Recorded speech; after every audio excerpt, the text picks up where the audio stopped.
My talk of the table is Walgreens' big new step to get COVID vaccines to more people. It starts on Friday.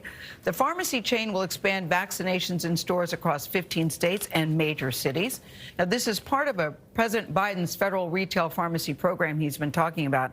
It sends the vaccines directly to dozens of national pharmacy chains and independent pharmacy networks. So people who are eligible, can get vaccinated locally.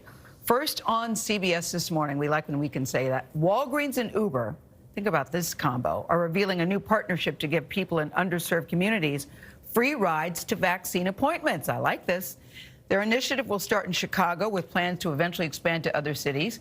Rina Shah is Walgreens Group Vice President of Pharmacy Operations and Services. She joins us with Uber CEO Dara, always good to see you, Khosrowshahi, to discuss this new partnership. Rina, if you'll start us off, because I want to know, how many vaccines has Walgreens administered, and how many more doses do you expect to receive? Gayle, first of all, thank you so much for having us. We've been extremely humbled to be able to provide COVID-19 vaccinations to the long-term care facility residents and staff, and we're looking forward to this transition into the federal pharmacy partnership. Thus far, we've been able to provide 2.3 million vaccinations to individuals across the country, and as we get into this next phase, the federal pharmacy partnership has been provided 1 million vaccinations for this upcoming week, and we'll receive around 180,000 vaccinations to help kick off this week. Yeah, a lot of people are saying, here's my arm, please give me the shot. Dara, how is it going to work with Uber? Because we've heard stories of people that can't get there to get the vaccine. How are you all going to participate with Walgreens?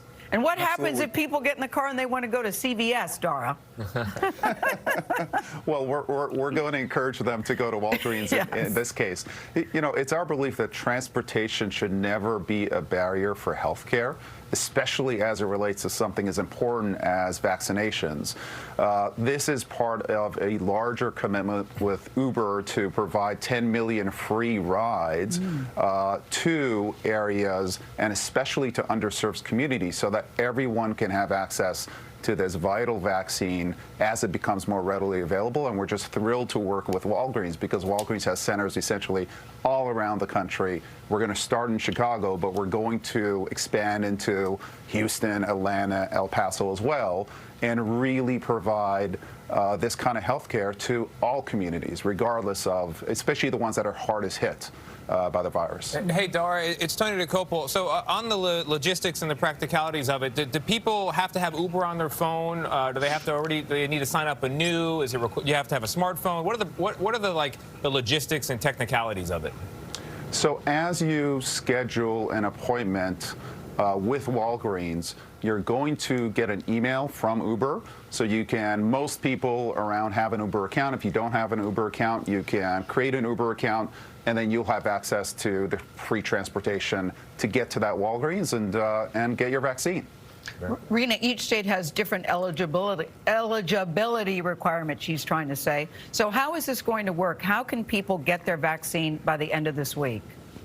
You're right. Every state has different requirements on who's eligible. And so what we have is through our scheduling process, we'll ensure that those individuals that are eligible are the ones that are able to schedule an appointment.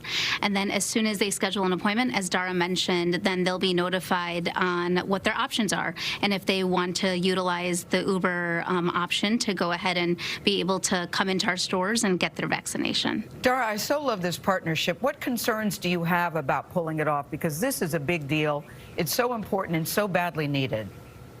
Well, I think the biggest concern for me is actually education.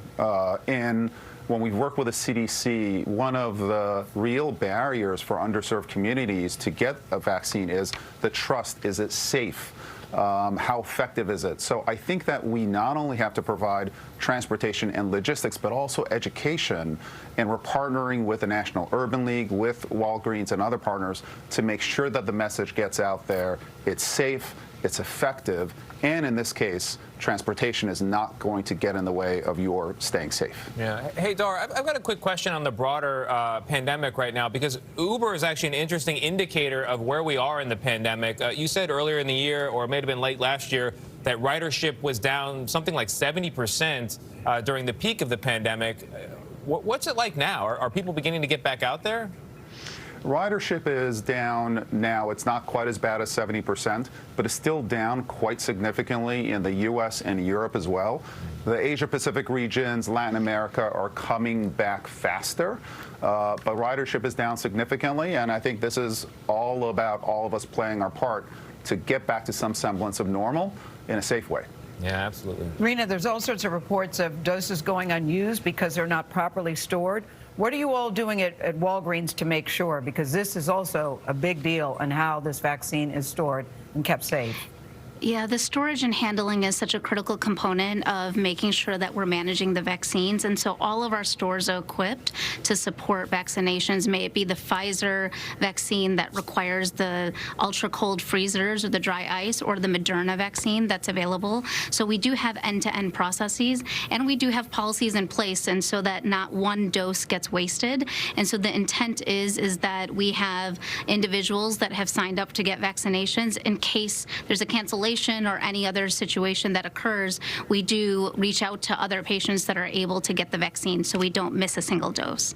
And as Dara mentioned, it's so important, especially in these underserved communities, that we're able to educate on the importance of vaccine, but then also able to support the vaccinations as those that are interested. And Dara, one final question for me about COVID protocols for Uber drivers, because every time you get in the car, you are getting in the car with a stranger. Are the drivers regularly tested on a regular basis? How does that work at your place? The protocols that we have in place in every country depend on the health authorities, and right now we've got a technology with Uber to make sure that your driver is masked up. We actually have facial recognition technology to make certain, and we have guidelines in place, leave your window open. These protocols have been safe and are going to hopefully bridge us to a place where truly the vaccinations are when things are really going to open up. Yeah, when all else fails, just stick your head out the window. I was going to say, just roll the window Yeah, down. just like the dogs do. It's very effective. Thank you, guys. We appreciate it, guys. Look, this is a great partnership because there are two things that prevent people from getting vaccinations. They don't want it because they don't know enough about it, they don't trust it, or they can't get there. And this program, this new partnership, addresses both of those issues. So thank you very much. We're glad to have it on this morning. Yes. Rina and Dara, thank you. We appreciate it.